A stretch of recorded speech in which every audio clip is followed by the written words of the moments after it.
Bili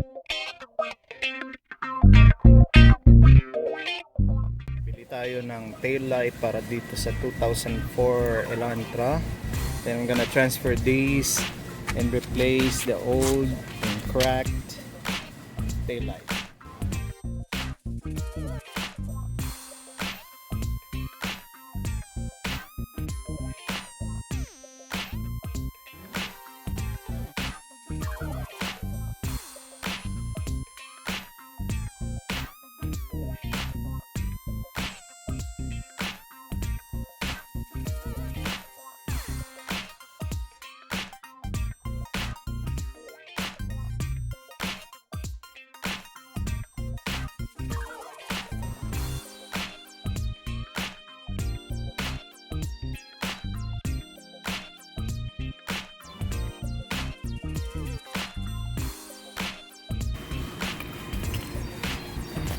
Just remove this.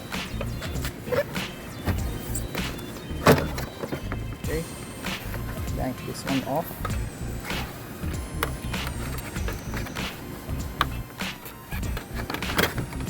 Okay, we're done. Okay, I'm gonna transfer everything from here to here. Okay, for the left brake light, all we gotta do is transfer the harness from this part to this new replacement part. So this is the old part that we are going to get the harness from and then transfer it to our new replacement part, right? But before you do that, make sure to clean your car like so. It's an opportune time to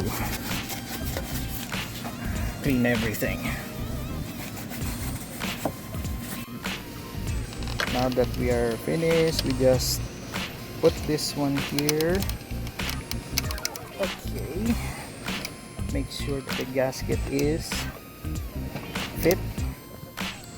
Then we're gonna screw it back on. Everything is working, including reverse lights, tail lights, spark light, everything good. Park light is good, and also the stop light. Okay.